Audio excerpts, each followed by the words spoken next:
All right. I did all right. Welcome to Worlds Overrun. And we've got myself, Eric, and this is Chris. I'm James. And tonight we're going to be looking at the portal for Grove, known as the Grove portal. And the final portal. The final portal.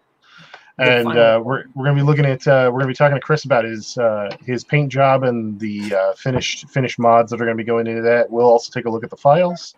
And yeah, so Chris, you want to show us what you've done? Sure. Do you want me to actually like hold up the piece, or are we going to talk about the picture that's up? Well, you can talk. It's up to you, man. What do you want to start with? Well, let's start with the picture. So we've got a picture here of the current work in progress for this. There are a few more details that I'd like to do painting wise for this guy. I'm going to add some additional highlights and work some other stuff up on this particular piece. And then we're going to go into some of the extra stuff, some of the modding stuff. So I'm going to be working in a lot of the base areas where I painted green. I'm going to work in static grass, tufts. I've got a bunch of other stuff to work in there. And then I'm going to come back and flock over the entirety of the canopy on the tree to get a more realistic look. Now, do you want to tell everybody what static grass is? Oh, yeah. Static grass is this wonderful stuff that's almost like... what's that stuff? Glitter, essentially. It gets on everything and does not go away. It looks real pretty on finished models, but if you're not careful with it, it will. You'll be picking it out of clothing items that it was never on or around to begin with, because like glitter, it's just gonna keep coming back. But anyway, it's like little, essentially small hair size, like green plastic that kind of has a little bit of a static charge to it. And if you put down a base of like some glue and or water and doing some, you can always kind of static charge it too if you wanted to. I haven't really messed with that as much, but you can do that. Run a small current through it as you do it, so it kind of orients the grass in a certain way. I find that if you just pinch it between your fingers and kind of roll it over the areas you want, you get a really nice natural effect as long as you're a few inches away from it. But anyway, it gives it an extra level of realism on this. Adds some nice little extras to go on top of the base unit that we've already got here. So, now, since you mentioned it, have you ever used glitter on posts on finishing up a piece? Unfortunately, yes, I have. I have a painting where there was glitter in a gel medium, and I couldn't get it off of the brush. It literally ruined the brushes. There's a lot of things that ruin brushes. Liquid mask ruin brushes. Yeah. So if you're going to use them for any glue application, those are going to ruin the brushes. So you got to pick and choose. Exactly. Your good brushes you do not use for products that are going to destroy them. These are the things that I wish I knew before I put the glitter medium on the brush. I was like, oh, well, there goes an $8 brush. Oh, that's too bad. You know what though? But when I think about brushes, though, an $8 brush I don't shrug at. It's when it starts getting up to the $15 and $30 brush range where I'm like, oh God, no! No, please don't ruin it! Don't ruin it! It does not put the glitters on the brush. So, all right. So, now I had a lot of fun making this, and you and I both talked about this because you got to assemble it, and you said that there was a couple of things that you really found were really cool about this, and there was a couple of things that you struggled with. I think just as a piece for both tabletop terrain and for visually. What was the thing that you found to be the one little issue that you were like, oh, I wish this wasn't done that way? The one thing that I really wish on this piece, and it's really the only gripe I have, is I wish the canopies were separatable. Like, I wish they weren't printed as part of the rest of the tree unit, because the whole arch piece is printed as 4 separate pieces that come together. And then once you've got those, there's pins that lock it in place on either side where it connects in. And it made it very, very difficult to get in for some of the base paint work to get underneath that. Now, granted, you're not going to see most of it anyway when you're playing with it. But for me, as somebody who wants to paint the whole thing, I want to be able to get in there. It's almost like taking a Space Marine and just like not attaching the arms before you paint it all up. And that way you can get all the chest plate and everything else there. And it looks like we lost Eric. I know. I see that. Oh, there he is. He's back. Poof! It's like magic. However, And he's silent now. Oh, he's indivisible. So we uncloaked Eric, so he came back. Sorry, I having some good. technical issues here. Yeah, you're fine. But anyway, yeah, really the only gripe I had was basically just the canopy. With this particular one, when I assembled it, I used the section down the middle since it's 4 panels in the center, and then each one of those has a skirting on the outside. I glued those 2 halves together so that they had their own, so they separate into 2 pieces on the base, and then that arch comes off as a 3rd piece, which makes it really easy for storage and transporting. So if you have to take it somewhere, it works really nice and has a smaller footprint. Nice. And that was just one of the things that I did on this. The other modification that I did on this one was I did also work a lot of sand into some of the dirt areas on here just to give it that extra little boost of texture. Right. In there. And then we worked in several layers of painting and whatnot. And the airbrush was essential in getting the best amount of coverage on these things in the fastest amount of, the fastest way possible. I wanted to ask you, you actually went in and you made a couple of other modifications to this with the skirting. Now, did you use green stuff in this case, or did you use something else? Yes.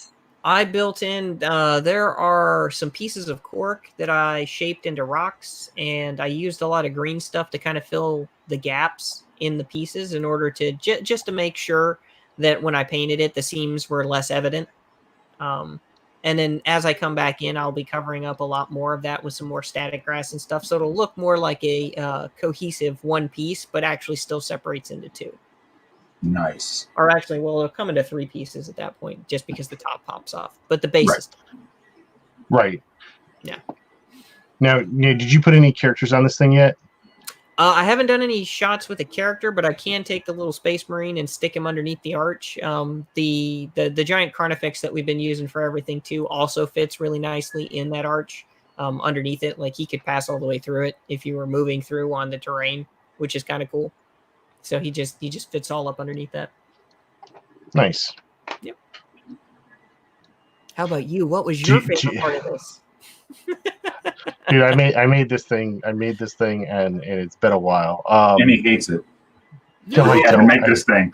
I don't hate it. I don't hate it at all. It was one of my favorite. It was one of the pieces I was the most excited to get my hands on and mess with, which is why I saved it for last.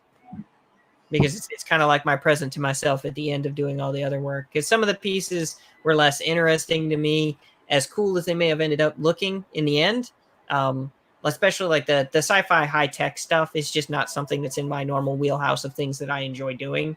I like the fantasy stuff, so I naturally gravitate towards that stuff. Well, I will say that because you saved this one to the end to treat yourself, this was the one that I got the most complaints about that wasn't done. Yeah, we know how that goes. I'm sorry. I'll make sure that it's worth it.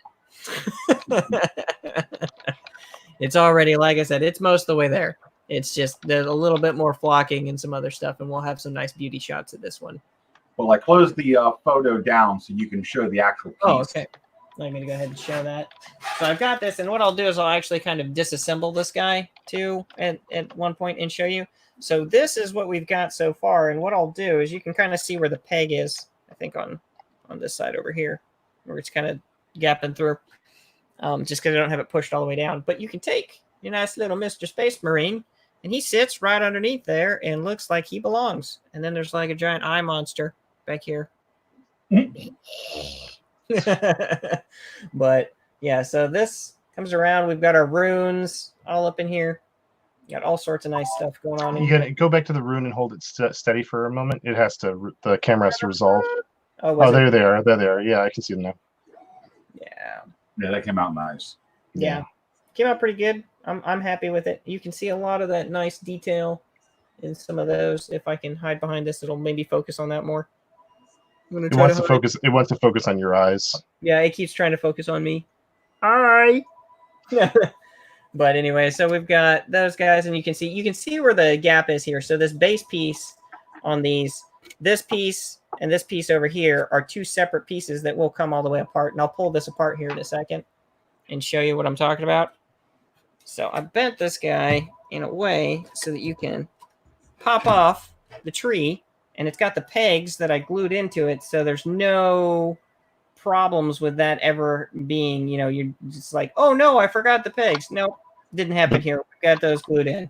Just so you guys know that doesn't. That's not just one piece. That's one glued together piece, but that consists of about 4 pieces. Yes, that's 4 actual pieces. So what actually, I did was I separated. should be 5. It should be 5 pieces. I'm checking I'm in the file right now, so it should be 5 pieces. It's got 2 sets of seam lines in here. And then there's a secondary canopy. So the canopy, but it doesn't matter. Whatever. It comes apart. So it's pieces. This is all one piece that I have glued together. So you can see here on the bottom where you've got each one of these regular pieces here, and then each one of those has a skirt. So you can see this is actually 6 pieces that I've turned into one, which is really nice because when you put it next to the other one, and I glued in the pegs on either side so that those aren't going to go anywhere. Here, if I can flip that around and not hit myself in the face. So, ta-da! But that's how we've got this. That made a lot of this in here too, getting inside any of these little areas and whatnot to paint a little bit easier. Can you hold that up and hold it steady for a second and just wait for it to. It's got to focus because of the compression. The steadier you hold it, the sooner it will resolve. It's getting there. Next to it, so it tries to on this too. Trust me, it looks better than it does right now. There's a lot of compression for some reason at the moment. Yeah. There's a lagging. Oh no! Well, I did just have a bunch of stuff upload or download or something. Something popped up on my screen, so that's probably eating bandwidth. But nice. Yeah. So having it, I personally I like the fact that since it all came in separate pieces, that I could pick the way that I wanted to kind of assemble it and keep it assembled. And for me, that would make that much easier to transport to my LGS if I was going to take this terrain to go play with it somewhere. Now, you were at the game shop with this, weren't you? And the guys were asking you about it. There were a few of the smaller ones that I took with me because I've got like a little paint box that I'll take and go set up on the tables. I've got fairly good relations with most of the places in the general area, so I can bring that stuff in, and they don't typically give me a hard time about it. There's a lot of wargamer people that are in certain areas, and other people just are fascinated by watching people paint stuff. So it's I get to go do it, and then I get to also be social. Because most of the time you have to think a lot of our artist job is sitting in a room by ourselves while we, grinding away at something. Yeah, we're grinding away at something so we can show people this next shiny thing, and then we run away back into the cave to go make another shiny thing. So I gotta ask James. Do we have any idea how long it took us to print this? What was the estimate on this?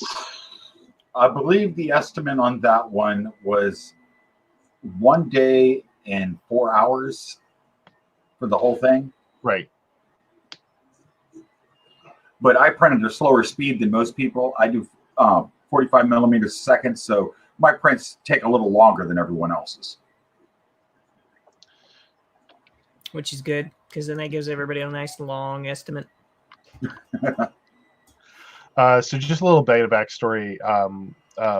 In the whole series of portals,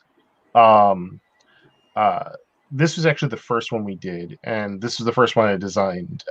We were always going to do other portals. We were actually talking about different portals because the whole concept for the portals is that James and I really wanted to be able to set up a table, actually a series of tables, where you could send characters from one world in the Worlds Overrun enclave, I guess, to another world. And Grove was the first portal, and it was basically based off of either Celtic or Druidic concepts of like this living stone with trees and energy and so on and so forth, and you could send characters through this portal to another realm. It's a rainbow bridge. Well, we haven't done a rainbow bridge yet. No, but and after seeing what they did with Thor, I'm actually kind of like not sure how to approach it because they did such a wild. Print it in Technicolor. We have to print it. We have to get out that ugly rainbow filament that some people like, and print it with that garbage. Did you just say rainbow filament? It's not garbage. I have 3 rolls of that. You have 3 rolls. Like, I have you haven't 3 rolls used and I them. would like to sell them if anybody's interested in some rainbow garbage. I mean, rainbow filament. They're in a box over here. You can print toilet paper with them. If you like, I sprinkled glitter on it. I have grandchildren. It'll always come in handy. This is true. But yeah, no, this was kind of where it all started, and it's one of the, it's not the single largest, but it does take up a lot of area, and it's a really great I guess waypoint or area to send characters to, and it was a lot of fun to make. It was the last asset I think I built. It's the last current asset for Grove, but it is an expansion to the series. It's a lot of fun to have, a fully, structured environment like this. So, yeah. James, did you want to make any other announcements tonight? Well, we have the raffle or the giveaway for the Scourge Portal. Which one? I believe we're doing the operational one. Yes, the operational one. Give me just a second, and I will show it to everybody. I was saying we're not giving away an unpainted one. We're giving away the one that Chris We're did. giving away the fancy display model with all the super awesome paint job stuff on it, and the sand. Could you imagine a box of sand? With those flat rate boxes, you could fill one up with sand, and they couldn't complain about the weight. As long as it's under 75 pounds. Exactly. So we'll make sure that it's 74 pounds of sand. But this is the first giveaway that we're doing. We're going to give this portal away to one of our lucky backers, which will pay shipping and everything. We'll just get in contact with them and get their shipping information. But we will be giving away one of the other portals later on in the Kickstarter. And the way you get a chance to win is back the Kickstarter. As little as $10. Yep. Hit us with the first tier of backing, and that'll put you in the raffle for the next one. Or have you already selected one for this one yet? Or nope, getting ready to. I'm going to do it while we're on the air. All right, sweet. That's awesome. I'm looking forward to getting these, to having these out there and seeing what somebody does with them. I can't wait to see people with these on their tables. I want to see other paint schemes, things that people wanted to paint on them, because I just kind of ran with our vague concepts to begin with, because you're like, think this and then run with it. So I grabbed my scissors and I ran a marathon to Alaska and back, all the way to Alaska and back. It was a long trip. I said hi to my family that's still up there. I was going to say, you got to go home every now and then. Every now and again. I mean, the wolves get lonely and the den is kind of empty. 5, 6, 7, 8, 9, 10. Now, what I was doing is I was running the random number generator 10 times, so there was no pattern whatsoever. Yeah, good. Even though it says it's random, I always worry about there being a background pattern built into the software. Yeah. And it appears that backer 44, which is Brandon, which I will contact on Kickstarter and let him know that he has won a portal. Congratulations, nice. Brandon. You get an awesome portal. Later next week, before the campaign ends, we will raffle off one of the other portals and give it to a lucky backer. Sweet. And we'll all be super excited. Everybody will be super excited. We'll be so excited we can't hide it. Because I try to say it as monotone as possible, and I just can't do that. Oh my gosh. Anyway, want to thank everybody for coming out and checking out the stream tonight. Absolutely. We're going to be doing more of these, and hopefully we'll be showing models and more work coming out in the near future. If you haven't already checked out our Kickstarter, go ahead and check out our Kickstarter. If you haven't already checked out, our print-on-demand service, check out haldenecreations.com. Thanks for coming out tonight. Is there a link that they can click on that's attached to the stream? There should be. Okay. And if there isn't, we'll have to fix that, and we'll fix that in the near future. We'll fix that in post. No. Yeah, we'll fix that in post. It'll be posted in the Facebook group and the Facebook page for Haldane Creations and Worlds Overrun, and I'll also add it into the comments or updates on the Kickstarter. Okay. There you go. Sweet. That way, real easy and awesome for you guys to be able to click that and go check us out. Always come and check us out, even if you may not be interested particularly in backing it, but come and see what we're doing all the time. We love the support. It helps us come and look at our stuff. So, and always give feedback. We love feedback. Oh yeah, yeah. And if there's things that you want to see, let us know, because we can make anything that you can imagine. I mean, we pull from a vast knowledge of ourselves in order to make a bunch of cool stuff, but we want to make stuff that you guys want. So send us your feedback. Tell us what you think. If there's pieces that we've done that are difficult or you don't like or have print problems, we need to know that stuff. So as soon as if you have an issue with anything, let us know. If you love something, let us know. It doesn't have to be negative feedback. You can tell us about the stuff that you like. Yeah, we're actually three guys working all the time, so we need the interaction. Talk to us, please. It gets so lonely in the art dungeon. Save us. And cookies. They keep whipping me. All right. No, but really, we would love to hear from you. So if you have anything that you want to tell us, let us know, especially about the models, good, bad, in between, things you want to see, things that you like that we do, any of that stuff. Okay. All right. Well, that concludes everything for tonight. This wasn't going to be a long one. We just wanted to show you the last of the portals and to give away the portal to Brandon, actually. Yep. Lucky contestant number 44. Everyone have a good night, and we will see you again soon. Yep. You guys all have a good one.